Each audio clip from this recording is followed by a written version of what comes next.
es el máximo de la interactividad, la red social, permite una retroalimentación informativa casi instantánea. ¿Y cuáles son las desventajas de las redes sociales? Por un lado, la dispersión de la atención. Hay una ralentización de las conversaciones por la característica multitarea de las redes sociales. Los usuarios pueden tener abierta la página continua en el navegador y estar haciendo más cosas a la vez o tener varias conversaciones simultáneas. Esto es algo que se ha estudiado, ¿no?, a través de los perfiles y se ve como una desventaja. Y yo creo que esto se ha traducido a que ya es algo normal estar haciendo mil tareas a la vez. Ya no, la red social nos ha proyectado la vida. Eso ya no puede estar centrado en una tarea, ¿no? Digo, en la vida real. Uno ya hace 4 cosas a la vez y de forma simultánea. Con lo cual implica pues quizás una reducción en la productividad. Otra de los inconvenientes es la suplantación de la identidad, expropiación de material colgado por la falta de seguridad o de privacidad de los usuarios. En cuanto a aquellas redes que te obliga a que todo contenido que se cuelga ya no pertenezca como derecho de autor, pertenece a la propia red. Tú ya no eres el que tiene esos derechos, a pesar de que a lo mejor has creado el video.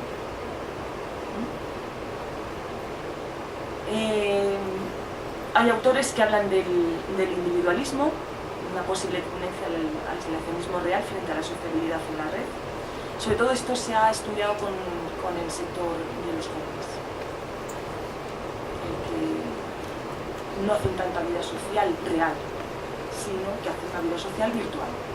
Es continuo su estar con el smartphone y comunicándose con los amigos.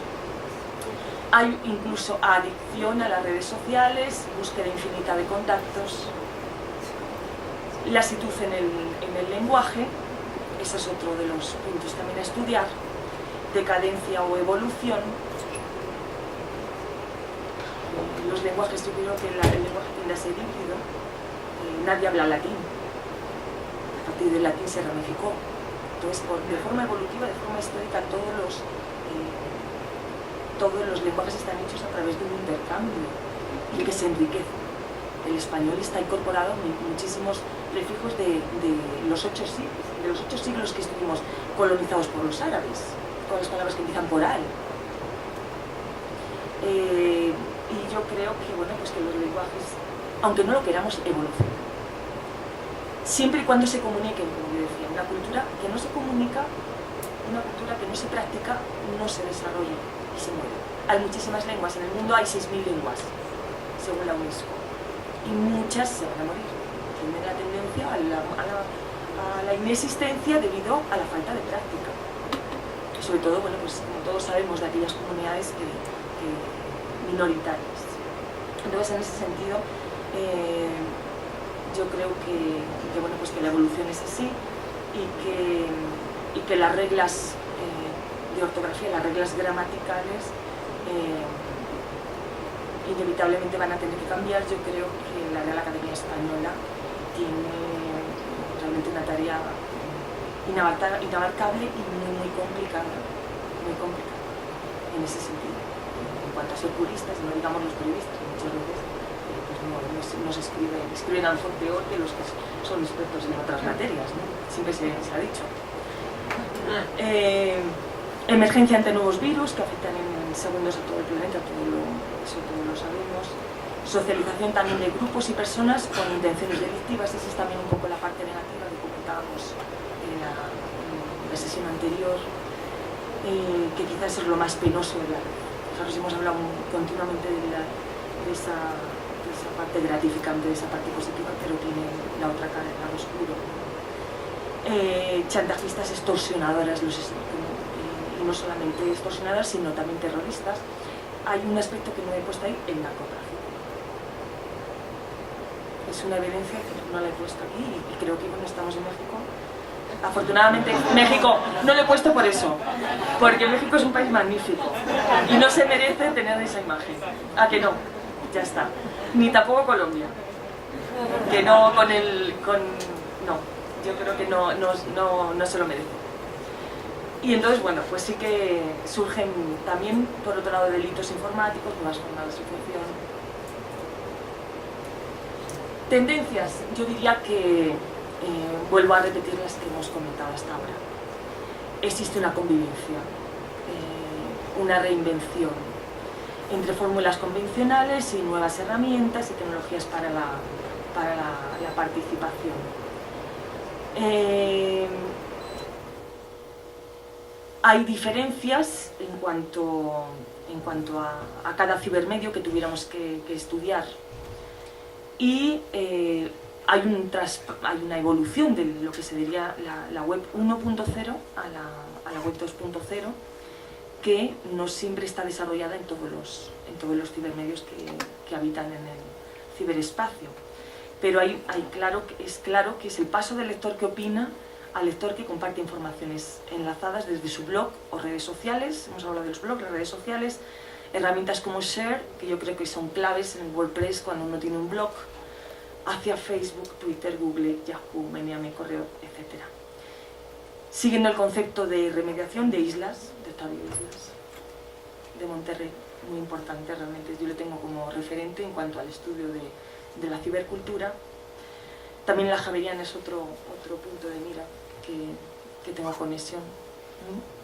Realmente hay muy buenos equipos con respecto a este estudio, al estudio del ciberespacio en América Latina, me refiero. Y luego pues el concepto de mediamorfosis de Fichtner, que yo creo que ha sido el clásico que hemos estudiado desde el punto de vista de los medios de comunicación. Y sí que existe lo que sería el término la complementariedad. No hay una sustitución de un cibermedio a otro, es decir, se está siguiendo la ley histórica de la tecnología. Organizaciones web 2.0 conviven con el resto de las fórmulas antiguas. El mundo offline, el mundo online vendría a ser realmente una proyección en parte del mundo offline y una complementariedad. Nunca puede sustituir el mundo real. Esa sería la conclusión. Así que bueno, pues muchas gracias. Y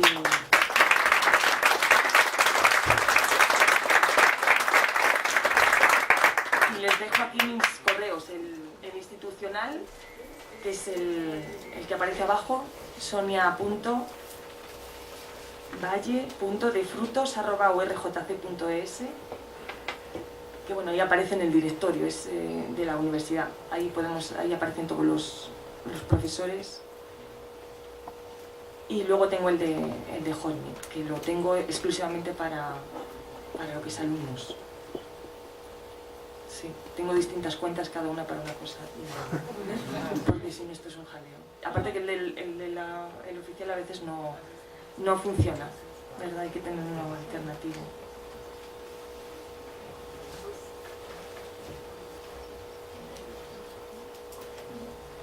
Bueno, pues no sé si ha quedado todo claro. En contacto estamos para cualquier cosa que ustedes necesiten. No sé si tienen, me imagino que estarán investigando estas áreas o tendrán inquietud por investigar. Entonces, en ese sentido, bueno, pues si quieren ya de forma luego particular, pues estoy a su disposición para darles ideas o lo que necesiten.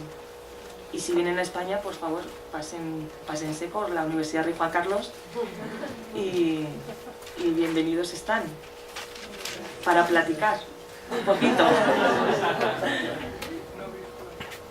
Sí. Bueno, más que una pregunta, pues una reflexión respecto a todo este tema, ¿no? Hemos pasado de la sociedad a las últimas fases, ¿no? De la historia de la información, del conocimiento, y ahora dice que vamos a aspirar a la sociedad de la sabiduría, ¿no? Y ya tenemos mucha información y mucho conocimiento. A veces considero que más que una sociedad de la información es una sociedad informatizada. porque hay una cantidad de información por todos los medios bárbaros, ¿no? Uno lo nota cuando ve la televisión, ¿no? Está el presentador de las noticias y por acá salen que una persona se perdió, entonces piden la colaboración de uno, abajo hay mensajes, ¿no?, que se envían de una persona a otra, y entonces demasiada información. Yo creo que tenemos que ser muy cautos, tener una actitud crítica y propositiva respecto a la tecnología. Hace 20 años en el bachillerato hicimos una mesa de discusión con la profesora, ¿no?, sobre en aquel entonces el Tratado de Libre Comercio.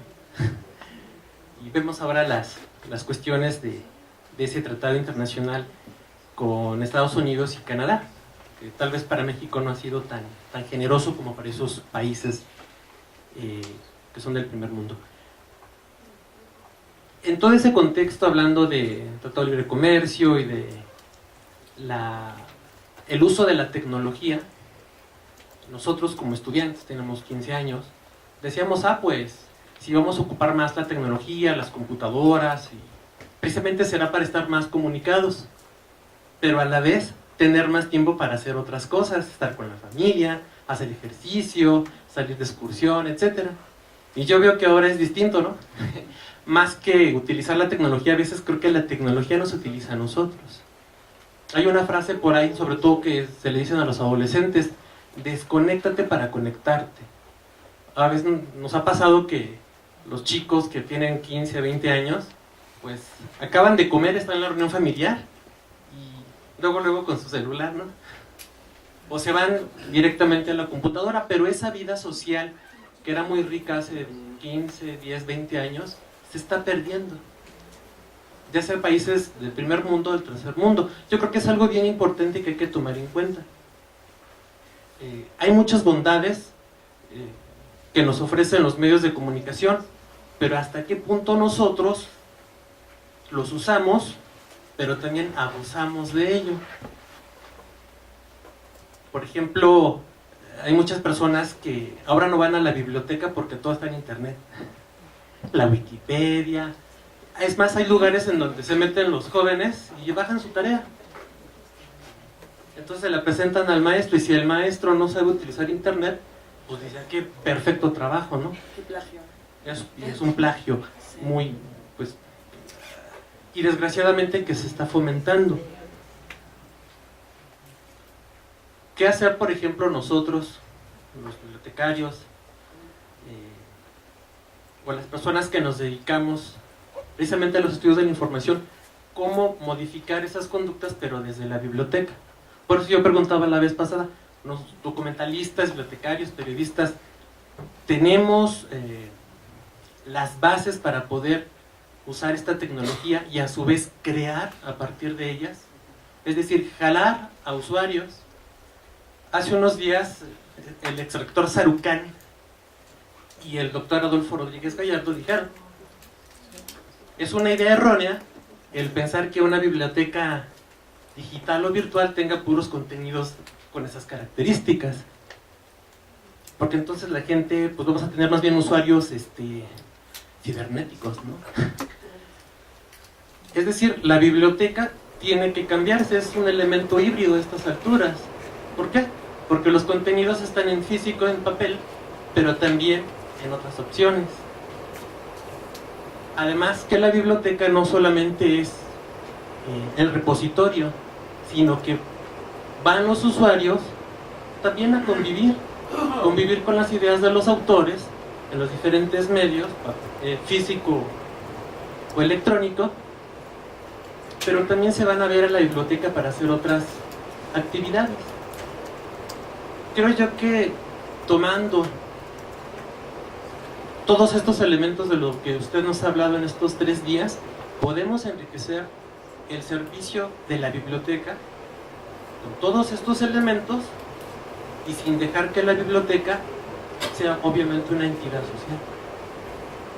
Por lo tanto, creo yo que tenemos que ser críticos, saber usar estas herramientas, pero no perder de vista que seremos o somos bibliotecarios híbridos también, ¿no? Usamos la tecnología, pero no nos olvidamos de ese trato humano. Esa es mi reflexión y felicidades, muchas gracias. Muchas gracias por la reflexión. Empezando un poco por el principio, usted ha mencionado un poco la evolución de la sociedad de la información, de la sociedad de la información, la sociedad del conocimiento, la sociedad de la sabiduría. Es un poco, pues, evidentemente, sobre todo los académicos, nos vemos en la obligación de darle un nombre a todas las épocas, bien la época exactamente, agrícola, industrial, preindustrial, industrial y postindustrial, cultural, cibercultural y postcultural, por llamarlo de una manera. Yo creo que eso no es de todo. Y desde mi punto de vista personal, y desgraciadamente existe menos sabiduría que nunca, desde mi punto de vista personal. Y es la primera vez en la historia mundial que tenemos tal capacidad ingente, tan inmensa grado de información. Estamos realmente, existe lo que es la saturación informativa, como has estado mencionando, y eso no quiere decir sabiduría. Me parece que la sabiduría ha sido siempre algo de una minoría, que pertenecía a la minoría. Hablábamos cuando hacíamos la comparación entre la imprenta y la red de internet, veíamos en la imprenta que el conocimiento estaba en manos de tanto de las universidades como de los monasterios, mientras que evidentemente la sabiduría, lo que es la sabiduría, el saber auténtico, no la información, también está en los libros y puede estar en manos de la universidad. Evidentemente eso es un centro donde sí que existe sabiduría, o potencialmente debería de existir. Es un lugar. Tiene que haber determinados centros dentro de la sociedad que sí que abarquen esa línea. Por tanto, de alguna manera, yo diría estamos más comunicados a nivel online, más descomunicados a nivel offline. Esa ha sido un poco la paradoja de la sociedad de la información. Las redes sociales, como hemos estado viendo, nos permiten, nos dan la herramienta para tener múltiples comunicaciones, desde las personales a las impersonales. Esos serían los dos ámbitos. Las impersonales permiten el desarrollo del individuo, de tener una identidad más amplia desde el punto de vista social, desde el punto de vista incluso cultural, por esa transferencia de contenidos de otras áreas del mundo. Entonces, desde ese punto de vista, yo diría que sí, las herramientas han permitido un desarrollo de la sociabilidad a nivel online, offline ha sido determinante. Una no puede sustituir a la otra, dependiendo del estrato social. Vemos que en la juventud, inevitablemente, la gente joven vive en la red. Ya les comentaba el artículo que aparecía en La Vanguardia, los jóvenes están en la red, viven en la red, todo lo hacen en la red. Pero evidentemente no existe una sustitución, es como el reloj analógico no ha sustituido, el reloj digital no ha sustituido el reloj analógico. Seguimos yendo al cine, el teatro es de minorías, evidentemente, porque el teatro, ¿cómo se puede sustituir? Podemos verlo, pero ese valor añadido de visualización, de olor incluso, yo diría, hay muchos sentidos que no te permite ponerlos en práctica en la pantalla. El ser humano tiene muchos sentidos, entonces determinados no se pueden desarrollar porque lo limitan. Por lo tanto, sí que no veo que sí que la red tiene que tender a la complementariedad. Si nos centramos en el periodismo online no puede sustituir al periodismo offline. Y bien tiene que ver con la limitación de la pantalla, como estaba comentando.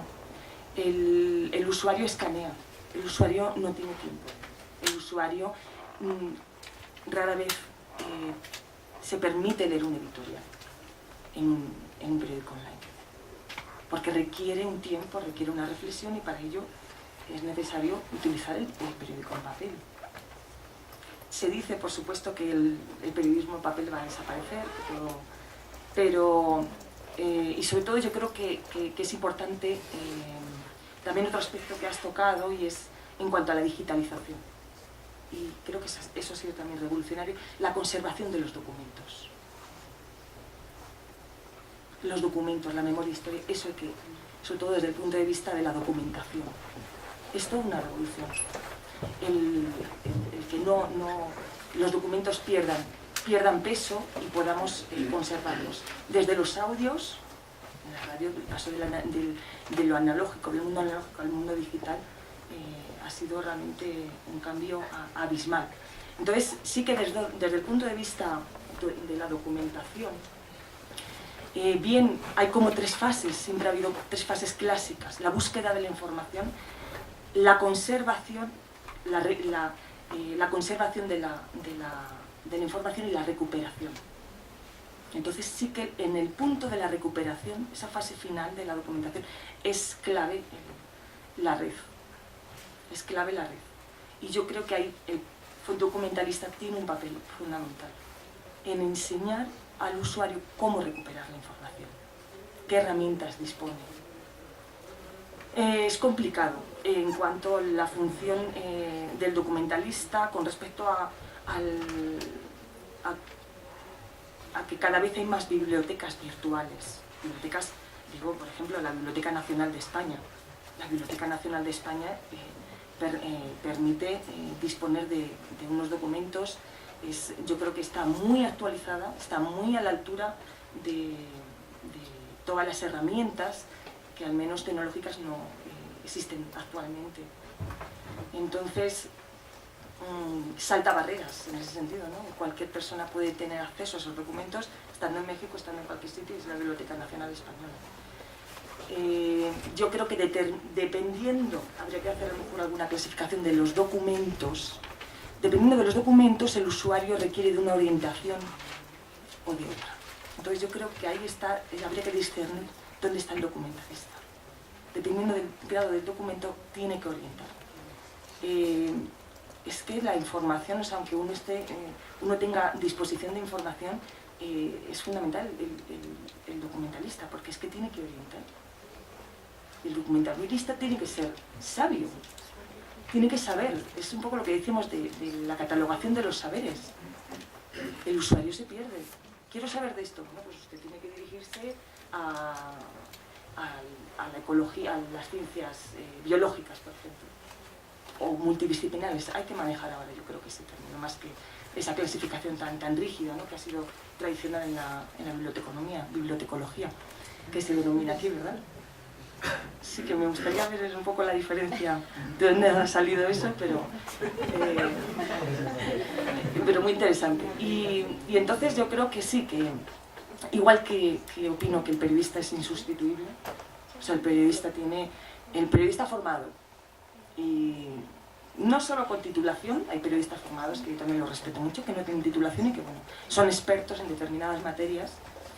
Inevitablemente, quien es experto en un área tiene sabiduría, y esa sabiduría le permite hacer orientación. Yo les he dicho la palabra orientación, la palabra interpretación, solamente lo puede hacer aquella persona que tiene conocimiento, que tiene sabiduría. El mundo es amplio, el mundo hay que ponerle marcos. El periodismo sirve para poner un marco de referencia, para poder interpretar una realidad determinada. Que para eso está un género determinado, porque las noticias muchas veces no interpretan, solo informan. Entonces, ese ha sido el problema. Si solamente nos mantenemos en ese nivel de la sociedad de la información, no llegamos ni al conocimiento. El conocimiento es necesario hacer ese paso de interpretación, ese paso de marco de referencia, para hacer que el usuario pueda entender de una determinada realidad. Porque el nivel de conocimiento del usuario no lo sabemos, entonces hay que manejarse desde el nivel mínimo hasta el nivel más especializado. Luego también tenemos las revistas de especialización, pero lo que es un medio de comunicación tradicional, el periodista interpreta, el documentalista también. Es que es curioso, son dos áreas profesionales que tienen muchísimas semejanzas. Muchísimas semejanzas. Peligros que vemos con respecto a las dos profesiones, pues es algo que también hemos destacado. La ausencia, la sociedad nos lleva hacia una ausencia de la intermediación. Hay una ausencia de intermediación. Los documentalistas y periodistas somos intermediarios de la verdad. Ponía el ejemplo de Twitter. Los políticos no quieren dirigirse a los medios de comunicación, quieren dirigirse al electorado directamente. Ponía el caso de Chávez. Está con el Twitter para arriba, para abajo, me voy a Cuba, hoy estoy enfermo, ahora no sé qué, y todo el mundo le sigue. Todo el mundo le sigue. ¿Qué periodista hay entre medias? Ha desaparecido el periodista. Entonces, ese es el peligro de las redes sociales, que están quitando esa intermediación que a mí me parece que es un filtro, pero inevitablemente obligatorio, para no despistarnos de la vorágine de información y el poco tiempo en el cual vivimos, que no nos permite reflexionar sobre la realidad. Entonces esa es la función del periodista. Vivimos en una sociedad con falta de reflexión, falta de tiempo. Y para eso está el periodista, para que tenga tiempo de pararse y decir, vamos a interpretar qué ha pasado, este es el fenómeno, vamos a darle un contexto. Porque ahora eso es también lo que ha pasado, otro fenómeno, todo se descontextualiza, la sociedad se desvirtualiza, la información. Entonces ese es el marco de referencia, sobre todo del periodista, ¿no? Porque también la actualización tiene su parte positiva y su parte negativa. Actualización en cuanto que continuamente podemos ver la novedad, todo ese progreso. De un día para otro todo ha cambiado. Pero la actualidad tiene como detrimento el que podamos estar actualizados, porque eso es una falacia. No podemos estar actualizados y no nos permite tener un punto de vista histórico. Vivimos todo el tiempo en el sincronismo. Entonces, es difícil también, como decía usted, el papel de la biblioteca virtual y la biblioteca física, el papel de ir a la biblioteca. Ojalá no se sustituya una a la otra, porque actualmente no se puede sustituir. Evidentemente hay documentos físicos en papel que no están digitalizados, pero si la tendencia de la sociedad es a la digitalización, como estamos viendo, ahí donde está el documento. ¿Dónde está el documento? La fuente primaria. Es complicado, yo también me lo cuestiono. Pero desde luego también el usuario no tiene un conocimiento de herramientas como para poder recuperar ese papel dentro del proceso documental, ¿no? Que es tan importante la recuperación, insisto.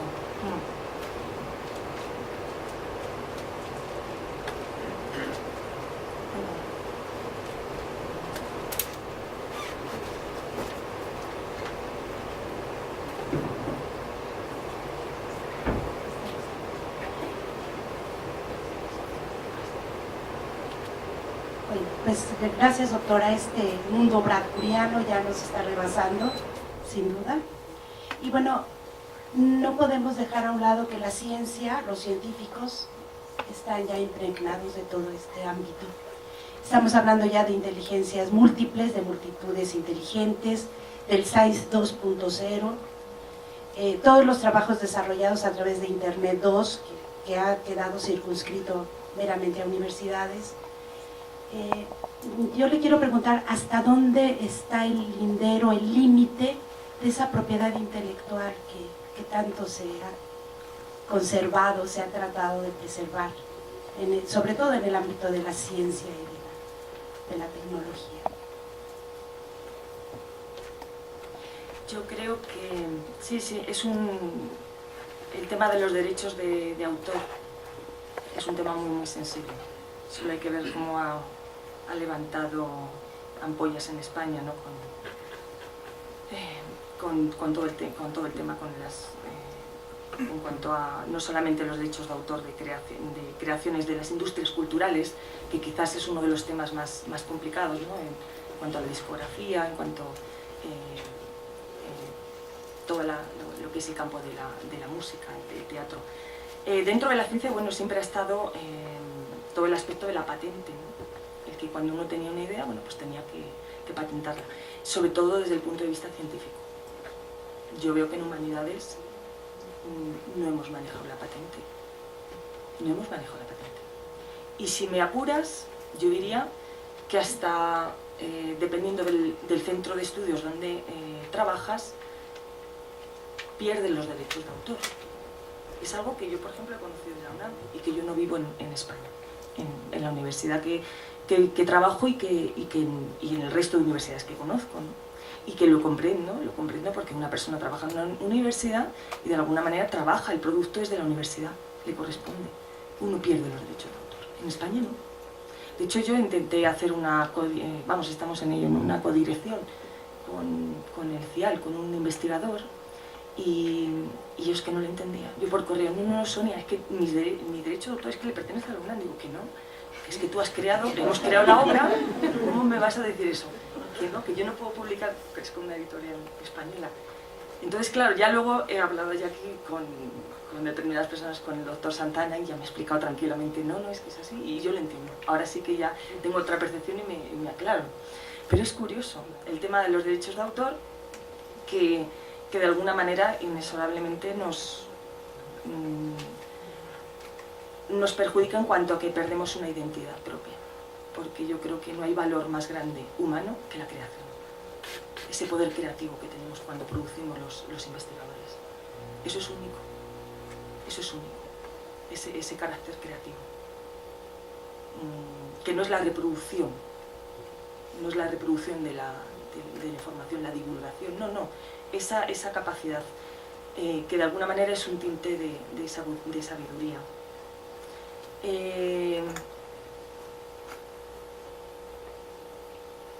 Y por otro lado, bueno, pues yo creo que está mejor organizado, ¿no? A nivel de, si tenemos que seleccionar lo que son las ciencias humanas, las ciencias exactas, está más organizado el tema de los derechos de autor, como he mencionado antes. Y luego a nivel de redes sociales también he comentado, ¿no? Que uno pierde también los derechos.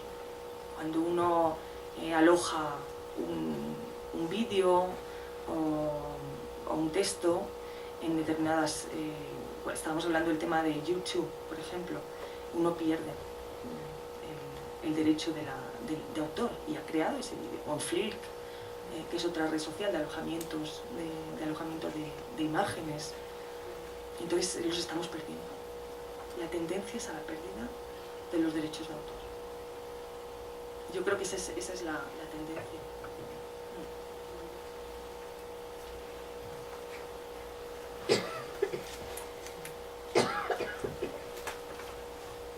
Por un aplauso.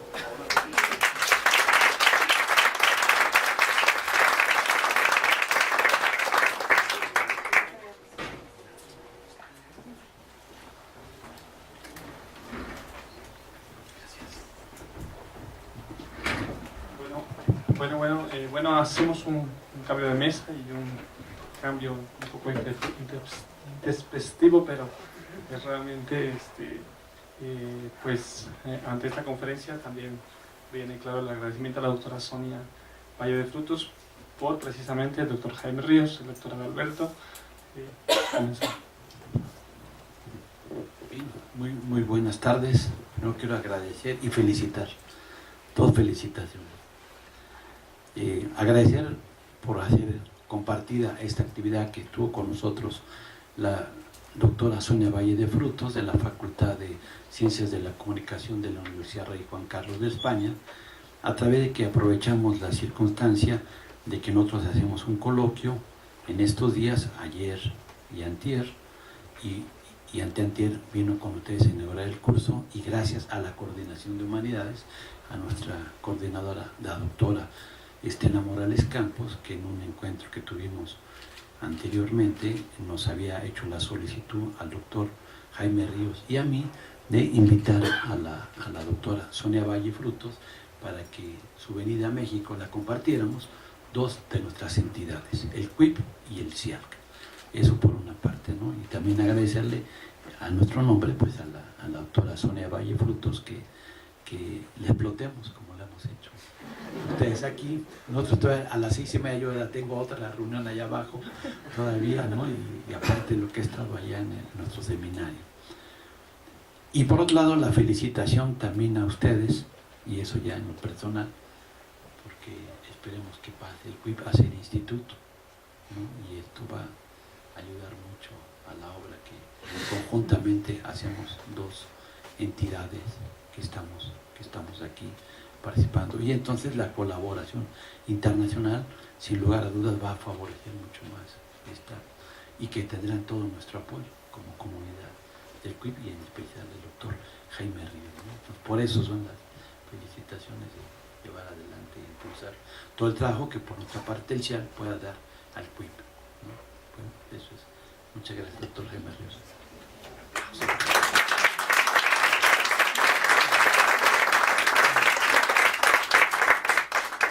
En realidad el agradecido soy yo por la magnífica colaboración que hemos tenido por parte, por supuesto, de la Coordinación de Humanidades, en primerísima persona de nuestra distinguida invitada. Muchísimas gracias, Sonia, por estarnos acompañando estos días, y al doctor Adalberto, porque creo que ha sido una conjugación de esfuerzos bastante exitosa.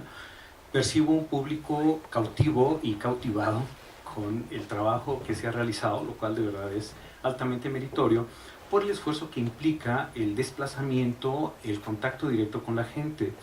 Yo quisiera comentarles también que por nuestra perspectiva de trabajo, y en el cual se ha ahondado de modo amplio y profundo, nos hemos dado la tarea de grabar las sesiones, y hacia la semana que entra estas sesiones estarán disponibles en YouTube, con la pérdida de derechos de autor a la que ha hecho referencia, pero con la ganancia de toda la gente que observa y escucha, que a través de este medio, que es fundamental. Para nosotros la experiencia en ese sentido ha sido absolutamente fabulosa. Comentaba yo hace días que para mí el presenciómetro ha dejado de ser un indicador de peso, porque una vez que las sesiones son grabadas y se ponen en disposición en YouTube, es increíble el número de descargas y de cómo es vista la gente. No en tiempo síncrono, pero tarde que temprano la gente llega, observa, escucha, y esto me parece una maravilla, porque queda el registro, un registro que está puesto, que está disponible, y que la gente tiene la posibilidad de dialogar a su modo, quizás subjetivamente o colectivamente, pero tiene acceso a ello, y eso es una maravilla. Eso de verdad es fabuloso en términos del tipo de cosas que nos toca vivir. Yo quisiera comentar que hay tres cosas que ha destacado la doctora Valle de Frutos sobre la perspectiva de trabajo en la cual estamos inmersos. Ha hablado sobre tiempo, ha hablado sobre orientación y ha hablado sobre sabiduría. Yo creo que estas tres virtudes, estas tres capacidades, estas tres cualidades en su persona se reúnen de modo verdaderamente distinguido. Primero, porque tiempo es el que nos ha dedicado, y eso se agradece infinitamente. Es una sociedad que vive rápido, que vive al día, y que la gente se dé tiempo para el acto de la comunicación y de la enseñanza es algo que infinitamente agradecidos. La orientación, porque como ella misma ha señalado, sin estos marcos de interpretación a partir de los cuales damos contexto y damos perspectiva al mundo que vivimos, sin ello no tendríamos modo de caminar en este ámbito en el cual es fácilmente que se pierda la brújula y por tanto acabe uno en un punto y jamás llegue al punto deseado. Así que también, Sonia, gracias por esa orientación.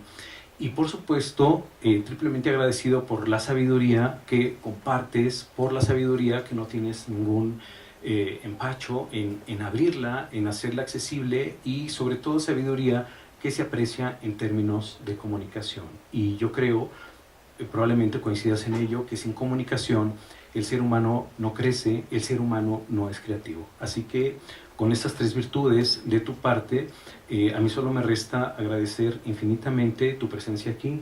Quedas emplazada a regresar a México, a esta universidad, a estos centros que tanto te aprecian, y que por supuesto tú tengas la disposición de volver con nosotros y acompañarnos. A este público cautivo, a este público cautivado, también agradezco de todo corazón su presencia para seguir con este diálogo, y pensémoslo en estos términos. Es un seminario que más bien inicia y que pronto esperemos siga rindiendo frutos en la persona de nuestra líder académico, y con el apoyo que siempre subrayo y agradezco del doctor Adalberto Santana, de la Coordinación de Humanidades, y en mi nombre propio, muchísimas gracias por su asistencia, y damos por clausurado este primer seminario de cibercultura y nuevo ecosistema informativo. Muchísimas gracias.